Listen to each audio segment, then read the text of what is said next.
Hi friends, Ayyanar துணை சீரியலில் இன்றைக்கி நாளைக்கான எபிசோடு பார்க்கலாம். புதுசாக பார்க்குறவங்களா இருந்தால் சப்ஸ்கிரைப் பண்ணிக்கோங்க, லைக்கை ஹைப்பு கொடுத்து விடுங்க. வாங்க வீடியோக்குள்ளே போகலாம். சனிக்கிழமை எபிசோடு எதில் முடிச்சிருப்பாங்கன்றது பார்த்தீங்கன்னா, இவங்க நிலா சோழனை கூட்டிகிட்டு ட்ராவல்ஸ்க்கு முதலாளிக்கிட்ட மன்னிப்பு கேட்குறதுக்காக கூட்டிகிட்டு வருவாங்க இல்லையா?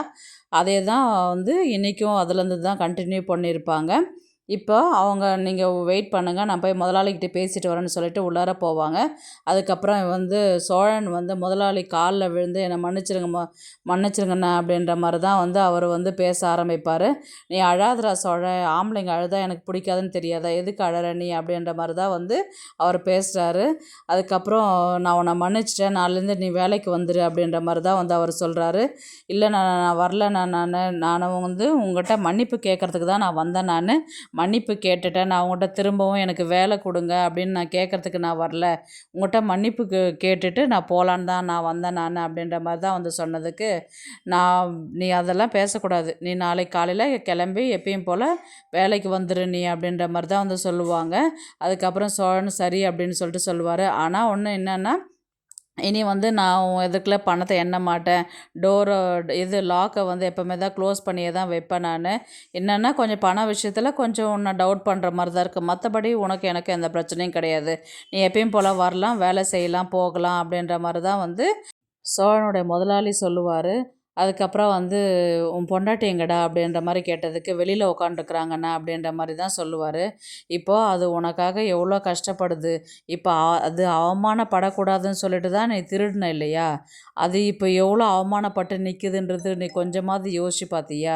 எந்த வேலை செஞ்சாலும் கொஞ்சமாவது யோசித்து முடிவு பண்ணுடா. இப்போது அது உனக்காக எங்கிட்ட கெஞ்சி அந்த பணத்தை திருப்பி கொடுத்துச்சு இல்லையா, அந்த பணத்தை கொடுத்த இடத்துல திரும்பி வாங்கிட்டு வந்துச்சுல்ல, அதுக்கு அந்த இடத்துல எவ்வளோ அவமானப்பட்டிருக்கோம். ஏன் ஸ்டேஷனுக்கு வந்தது, அந்த இடத்துல இன்ஸ்பெக்டர்கிட்ட பேசிச்சு, எங்கிட்ட கெஞ்சி கேட்டுச்சு, சேரனை பற்றியும் யோசிக்க மாட்டேங்கிற, உன் பொண்டாட்டி பற்றியும் யோசிக்க மாட்டேங்கிற, ஏன்டா சோழ அப்படி பண்ணுற, அது உனக்காக எவ்வளோ கஷ்டப்பட்டு என்கிட்ட கேஸை வாபஸ் வாங்க அப்படின்னு சொல்லிட்டு கையோடு அங்கேயும் ஸ்டேஷனுக்கு கூட்டிகிட்டு முதல்ல அது வாபஸ் வாங்கினதுக்கப்புறம் தான் அதுக்கு நிம்மதியாகவே இருந்திருக்கும். அப்போ இந்த அளவுக்கு அது உன் மேலே பாசம் வச்சுருக்கும் போது நீ எதுக்குடா அதை கஷ்டப்படுத்துகிற நீ அப்படின்ற மாதிரி தான் முதலாளி சோழன்கிட்ட சொல்லுவார். தப்பு தானா, இனி சரி எதுவும் இனி யோசிக்காத, நாளிலேருந்து ஒழுங்காக வேலைக்கு வந்துட்டு கண்ணை தொடச்சிட்டு ஒழுங்காக ட்ரெஸ் பண்ணிட்டு போயிட்டு உன் பொண்டாட்டி கூட்டிக்கிட்டு போ அப்படின்ற மாதிரி தான் அவர் சொல்லுவார். இவங்க வெளியில் கிளம்பி வரும்போது சோழன் நிலாக்கிட்ட பேசிட்டு வருவார். நீங்கள் எனக்காக எவ்வளோ கஷ்டப்பட்டீங்கன்றதை அவர் சொன்னார், என்னை மன்னிச்சிருங்க அப்படின்ற மாதிரி தான் அவர் சொல்லுவார். இப்போ பழசே யோசிச்சிருக்க வேண்டாம், நடந்தது நடந்து போச்சு, மறந்துட்டு இருக்கிற வேலையை பாருங்கள், உங்களுக்கு பசிக்குதா அப்படின்ற மாதிரி அவங்க கேட்பாங்க. இல்லைங்கன்ட்டு சொல்லுவாங்க. ஏன்னா அவங்களுக்கு பசி எடுக்கும், ஏன்னா காலையிலேருந்து அலைஞ்சு திரிஞ்சிக்கிட்டு இருக்கிறாங்க இல்லையா, அதனால் ரொம்ப டயர்டாகவே இருப்பாங்க. உடனே பார்த்தீங்கன்னா சோழன் தான் நிலாக்கிட்ட பேச ஆரம்பிப்பாங்க.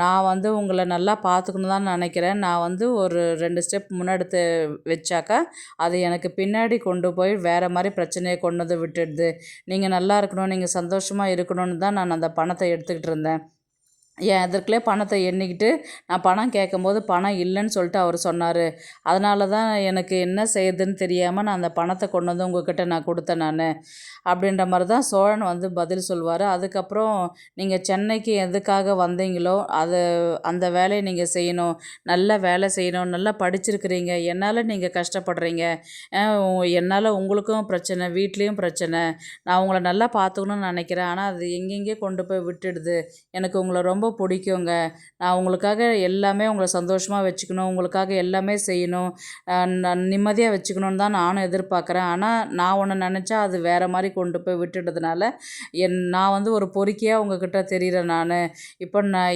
என் இடத்துல வேறு பொண்ணு யாராவது இருந்தாங்கன்னா எப்போவே விட்டுட்டு போயிருப்பாங்க, நீங்கள் இந்த அளவுக்கு அட்ஜஸ்ட் பண்ணின்னு இருக்கிறதே எனக்கு பெரிய விஷயங்க, நான் உங்களுக்காக எல்லாமே நல்லதாக தான் செய்யணும்னு நினைக்கிறேன், ஆனால் அது எப்படியோ போயிடுது, என்னை மன்னிச்சிருங்க அப்படின்ற மாதிரி தான் காலில் கீழே விழ போவாங்க. உடனே நிலா அதெல்லாம் ஒன்றும் இல்லைங்க, நான் எதுவும் நினைக்கலைங்க, எத்தனை வாட்டிங்க மன்னிப்பு கேட்பீங்க, விடுங்க, விட்டுட்டு அடுத்த வேலையை பார்க்கலாம், காலிலேருந்து உங்களுக்காக எல்லா வேலையும் செஞ்சதில் ரொம்ப டயர்டாக இருக்குது, நம்ம டீ குடிக்கலாமா அப்படின்ற மாதிரி தான் காமிப்பாங்க. அடுத்தது வீட்டில் தான் காமிப்பாங்க. உடனே பல்லவன் பாண்டியன் கிட்ட கேட்பார், இந்த மாதிரி அண்ணி சண்டை போட்டு வீட்டை விட்டு உடனே கிளம்பி போயிடுவாங்களாண்ணா, எனக்கு ஒன்றுமே புரியல, இனி வீட்டில் இருக்கவே மாட்டாங்களா அப்படின்ற மாதிரி பாண்டியன் பாண்டியன் கிட்ட கேட்டதுக்கு, ஏன்டா நானும் உன் நிலமையில தானே இங்கே தானே நின்றுட்டுருக்கிறேன், என்ன ஆகும் ஏதாகுன்ற நானும் தான் அந்த டென்ஷனில் இருக்கிறேன், சும்மா கொஷின் கேட்டுனே இருக்காதே என்ன அப்படின்ற மாதிரி தான் பாண்டியன் வந்து கேட்பாரு. அதுக்கப்புறம் சேரன் வந்து சாமிக்கிட்ட வேண்டின்றிருப்பாங்க.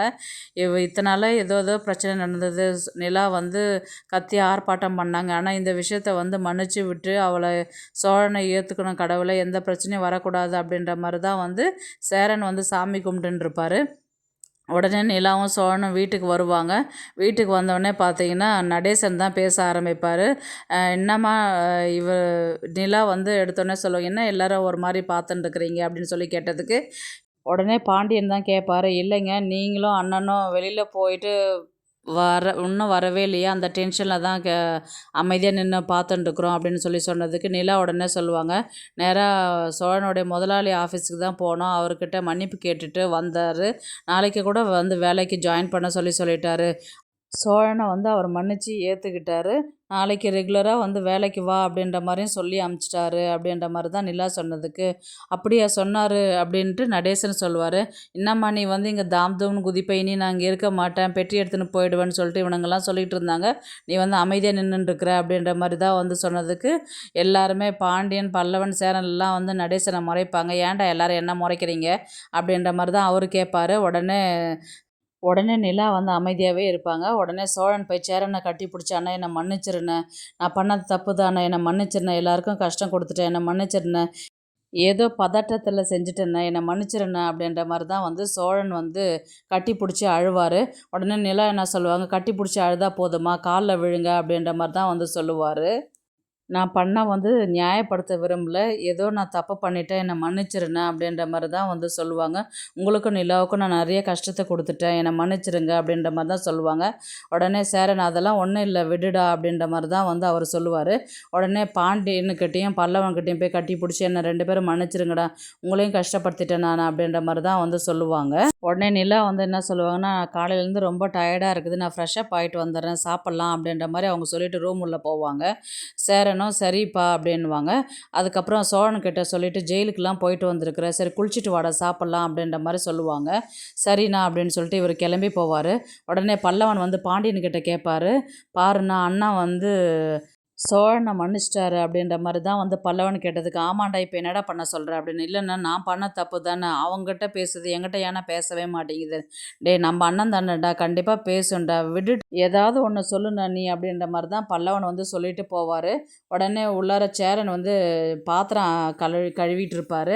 உடனே இவர் பாண்டியன் போயிட்டு என்ன பண்ணுவாருன்னு பார்த்தீங்கன்னா, சேரன் கிட்ட கூட நான் பாத்திரம் நான் கழுவுறேன் அப்படின்ற மாதிரி கேட்டதுக்கு, இத்தனை நாள் நான் தானேடா கழுவிட்டு இருந்தேன், விடு நானே பார்த்துக்கிறேன், 4 பாத்திரம் தான் இருக்குது அப்படின்னு சொல்லிட்டு சொல்லுவார். உடனே வந்து பார்த்தீங்கன்னா பாண்டியன் வந்து, ஏன்னா சோழன் கூட தப்பு பண்ணால் அவங்ககிட்ட உடனே பேசிட்டு, ஏன்னா பல்லவங்கிட்ட மட்டும் நீ பேசவே மாட்டேங்கிற அப்படின்ற மாதிரி வந்து கேட்கும்போது இன்றைக்கான எபிசோடை முடிப்பாங்க. நாளைக்கு வந்து பார்த்தீங்கன்னா சேரன் தான் சொல்லுவார், ஏன்டா இவன் பொண்டாட்டிக்காக செய்கிறான், அவன் வந்து அவனுக்கு நான் கல்யாணமாக பண்ணி வச்சுருந்தேன், அவன் நம்மக்கிட்ட சொல்லிட்டா செஞ்சான், எத்தனை நாள் அவன் என்னை ஏமாற்றிக்கிட்டு இருந்தான், பணம் வாங்கும்போது கூட அண்ணன் கஷ்டப்பட்டு இப்படி கொடுக்குதேன்றது கொஞ்சமாவது யோசிச்சு பார்த்தானா, ஒரு பொண்ணு பின்னாடி சுற்றுறான், வயசு சின்ன பையனாக இருக்கிறான், ஒரு பொண்ணை கூட்டிகிட்டு லாட்ஜுக்கு போகிறான் இல்லையா, அது தப்பு தானே, அந்த தப்பை வந்து அவன் தப்பு பண்ணிட்டேன்றது அவன் அதை புரிஞ்சிக்கவே மாட்டேங்கிறான், அவனுக்காக நீ வக்காலத்து வாங்க வந்துட்டியா அப்படின்ற மாதிரி தான் வந்து பாண்டியனை பார்த்து கேட்பாரு. இல்லைண்ணா அவனும் தப்பு பண்ணியிருக்கிறான் தான், இவங்ககிட்ட பேசும்போது அவங்ககிட்டையும் பேசலாமல்ல அப்படின்ற மாதிரி வந்து சொன்னதுக்கு, பண்ணுறதெல்லாம் பண்ணிடுவீங்க, அதுக்கப்புறம் பேசலாம் மட்டும் கஷ்டப்படுவீங்களாடா, சரி பேசுகிறேன் விடு அப்படின்ற மாதிரி தான் வந்து சொல்லுவாங்க. அதுக்கப்புறம் சாப்பிட ஆரம்பிப்பாங்க. அடுத்த நாள் காலையில் வந்து பார்த்திங்கன்னா வானதி தான் வீட்டுக்கு வர மாதிரி காமிப்பாங்க. வீட்டுக்கு வந்த உடனே பார்த்தீங்கன்னா சோழன் வழியிலே நின்றுட்டுருப்பார். நைட்டே எல்லாத்தையும் ஃபோன் பண்ணி இவக்கிட்ட ஒப்பிச்சிட்டானா, இப்போ வானதி வந்து நின்ன உடனே, இப்போ எதுக்கு இங்கே வந்த நீ அப்படின்ற மாதிரி எல்லாத்தையும் உங்கள்கிட்ட சொல்லி தொலைச்சிட்டானா அப்படின்ற மாதிரி தான் வந்து கேட்பார். என்ன சொன்னார் எனக்கு ஒன்றுமே புரியல. ஆமாம் நிலாக்காக பணத்தை திருடினேன், ஜெயிலுக்கு போனேன், அடி வாங்கிட்டு வந்தேன், போதுமா அப்படின்ற மாதிரி தான் வந்து எல்லாத்தையும் சொல்லி முடிப்பாங்க. என்னது ஜெயிலுக்கு போனீங்களா, அடி வாங்கினீங்களா, என்ன பிரச்சனை, எனக்கு எதுவும் தெரியாது, டேய் நான் எதுவுமே சொல்லலைடா, ஏன்டா தேவையில்லாத வேலை பண்ணுற நீ அப்படின்ற மாதிரி தான் வந்து பாண்டியன் வந்து சோழனை பார்த்து சொல்லுவார். நீ எதுவுமே சொல்லவே இல்லையா அப்படின்ற மாதிரி தான் அவர் கேட்பார். எதுவும் சொல்லலைடா. சரி வா, என்ன பாண்டி என்னென்னவோ ப்ரோ சொல்கிறாரு என்னது அப்படின்ற மாதிரி தான் வந்து கேட்டதுக்கு, நான் சொல்கிறேன் வா அப்படின்ற மாதிரி தான் வந்து ஒரு பாண்டியன் வந்து வானதியை கூட்டிகிட்டு போயிட்டு பேசுவார். என்னாச்சுன்னா அப்படின்ற மாதிரி வந்து கேட்கும்போது, இல்லை இந்த மாதிரி அன்னிக்காக பணத்தை எடுத்தார் இல்லையா, நடந்த விஷயத்த எல்லாத்தையுமே சொல்லுவார். அதுக்கப்புறம் இவ்வளோ நடந்திருக்குதா, ஒரு வார்த்தை கூட எனக்கு ஃபோன் பண்ணி நீ சொல்லவே மாட்டேங்கிற பாண்டி நீ அப்படின்ற மாதிரி வந்து கேட்டதுக்கு, அதெல்லாம் அந்த பிரச்சனைலாம் முடிஞ்சிடுச்சு, அதனால தான் நான் எதுவும் சொல்லலை நான் அப்படின்ற மாதிரி தான் வந்து அவர் சொல்லுவார். சரி இப்போ நீ எதுக்கு வந்த அப்படின்ற மாதிரி வந்து கேட்டதுக்கு, இல்லை உன்னை பார்க்கணுன்னு போன தோணுச்சு, அதனால தான் நான் வந்தேன், நீ வேறு ஹோட்டலில் அந்த மாதிரி பேசிட்டு போனியா, அதுக்கப்புறம் சரி நம்ம பண்ணது தப்புன்றதுனால நான் அதை சரி உன்னை பார்த்துட்டு உங்கள்கிட்ட கொஞ்சம் பேசிட்டு போனால் மனசுக்கு கொஞ்சம் ஆறுதலாக இருக்கும்னு நினச்சேன், அதனால தான் வந்தேன் நான் அப்படின்ற மாதிரி தான் வந்து வானதி வந்து பாண்டியன் கிட்ட சொல்லுவாங்க. சரி நீ காலேஜ் போகலையா அப்படின்னு கேட்டதுக்கு, போனோம் நான் பார்த்துட்டு போகலான்னு தான் வந்தேன் நான் அப்படின்னு சொன்னதுக்கு, சரி நீ போ சாயங்காலமாக கடைக்கு வா அப்படின்ற மாதிரி சொன்னதுக்கு, சரி பாண்டி நான் கிளம்புறேன் அப்படின்ற மாதிரி தான் வந்து சொல்லிட்டு போவாங்க. உடனே வந்து பார்த்தீங்கன்னா இவங்க வானதி வந்து நிலாவை பார்த்து பேசுகிற மாதிரி தான் இருக்கும். என்ன ப்ரோ உங்களுக்காக எவ்வளோ சாட்டிஸ்ஃபைட் பண்ணிலாம் இருக்கிறாங்க, நீங்கள் அதை அக்செப்ட் பண்ணிக்கினது பெரிய விஷயந்தான் இல்லையா அப்படின்ற மாதிரி வந்து வானதி வந்து நிலாவை பார்த்து கேட்குற மாதிரி இருக்கும். நிலாவும் ஆமாம் ஆமாம் அப்படின்ற மாதிரி வந்து சொல்லுவாங்க. யாருக்காக இருந்தாலும் இந்த மாதிரிலாம் செய்ய மாட்டாங்க, உங்களுக்காக ஒன்றுன்னா பாருங்கள், அவர் போயிட்டு ஒரு திருடி ஜெயிலுக்கெலாம் போயிட்டு வந்திருக்கிறார், பெரிய விஷயம் தானே அப்படின்ற மாதிரி தான் வந்து திரும்பவும் குத்தி காட்டுற மாதிரி தான் பேசுவாங்க. ஆமாம் அப்படின்ற மாதிரி தான் வந்து சொல்லுவாங்க. அதுக்கப்புறம் பாண்டியன் வந்து வானதிக்கிட்ட பேசுறது பார்த்து, வா வானதி போகலாம் டைம் ஆயிடுச்சு அப்படின்ற மாதிரி தான் வந்து சொல்லுவாங்க. இதை வந்துட்டேன் அப்படின்ற மாதிரி தான் வானதி வந்து கிளம்பி போவாங்க.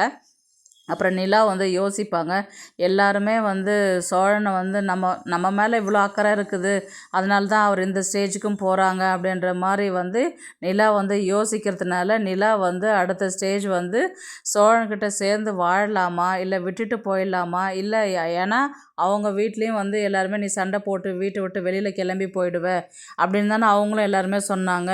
இப்போ ஒரு குழப்பத்தில் வந்து நிலாவுடைய முடிவு வந்து பாசிட்டிவாக எடுப்பாங்களா இல்லை நெகட்டிவாக எடுப்பாங்களான்றது தெரியாது. பார்க்கலாம் கதையை வந்து எப்படி எடுத்துகிட்டு போகிறாங்கன்றது.